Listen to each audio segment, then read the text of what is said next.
ఆంధ్రప్రదేశ్ శాసనసభ బడ్జెట్ సమావేశాలు 10వ రోజుకు చేరుకున్నాయి. ఈ రోజు సభ ప్రారంభం కాగానే సభాపతి చింతకాయల అయ్యన్న పాత్రుడు ప్రశ్నోత్తరాలను చేపట్టారు. సభ్యులు అడిగిన ప్రశ్నలకు ఆయా శాఖల మంత్రులు సమాధానమిచ్చారు. శారీరక మేధో వైకల్యం గల పిల్లలకు విద్య అంశంపై యలమంచిలి శాసనసభ్యులు సుందరపు విజయ్ కుమార్ అడిగిన ప్రశ్నలకు రాష్ట్ర మానవ వనరుల అభివృద్ధి శాఖ మంత్రి నారా లోకేష్ సమాధానమిచ్చారు.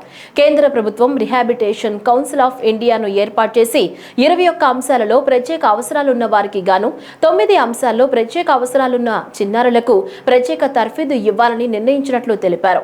రాష్ట్రంలో మొత్తం 41,119 మంది నమోదైనట్లు తెలిపారు. రాష్ట్రంలో ప్రత్యేక అవసరాలు ఉన్న చిన్నారులకు 679 భవిత సెంటర్లను అందుబాటులో ఉన్నాయన్నారు. ప్రతి సెంటర్కు 1358 మంది ఐఈఆర్పీలు ఉన్నట్లు తెలిపారు.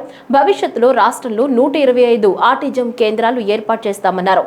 ఆటిజం విద్యార్థులకు పాఠశాలలో కల్పించాల్సిన సౌకర్యాలపై శాసనసభ్యులతో ఒక కమిటీని ఏర్పాటు చేస్తామన్నారు. కేంద్ర ప్రభుత్వం రిహాబిలిటేషన్ కౌన్సిల్ ఆఫ్ ఇండియాని ఏర్పాటు చేసి స్పెషల్ నీడ్స్లో 21 డిసెబిలిటీస్లో 9 డిసెబిలిటీస్కి ప్రధానంగా స్పెషల్ ఎడ్యుకేషన్ ఇవ్వాలనేది కేంద్ర ప్రభుత్వం మనకి చెప్తాం జరిగింది. ఇక్కడ కేటగరైజేషన్ కానీ చూస్తే ఏంటంటే చిల్డ్రన్ విత్ మైల్డ్ డిసెబిలిటీస్ ప్రభుత్వ అదేవిధంగా ఎయిడెడ్ పాఠశాలల్లో వాళ్ళు ఎన్రోల్ అవుతారు. సివియర్గా ఉన్నోళ్ళు మోడరేట్ టు సివియర్ ఉన్నోళ్ళు భవిత సెంటర్లకి వెళ్తాం జరుగుతుంది. దాంట్లో భాగంగా చూస్తే ఈరోజు మన ప్రభుత్వం 679 భవిత సెంటర్లు ఈరోజు మనం నడిపిస్తాం జరుగుతుంది. దాంట్లో ఏంటంటే auditory training, vision stimulation, orientation, mobility, Braille skills, early childhood intervention, parental counselling, physiotherapy, school readiness programmes ఒక లక్ష్యంగా పెట్టుకుని మనం చేస్తాం జరిగింది.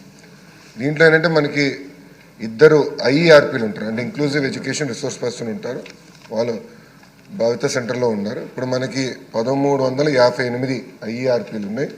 స్పెషల్ నీడ్స్ విద్యార్థులు వచ్చేగల 41,119 మంది రిజిస్టర్. పిఏబి 25-26 అంటే కేంద్ర ప్రభుత్వం ఇచ్చిన నిధుల్లో ఇంకొక 125 ఆటిజం సెంటర్స్, అంటే 1 సెంటర్ పర్ మున్సిపాలిటీ లెవెల్ ప్రతిపాదిస్తాం జరిగింది. మాకున్న సమాచారం మేరకు 100% ఇది శాంక్షన్ అవుతుందని బలంగా నమ్ముతున్నాం.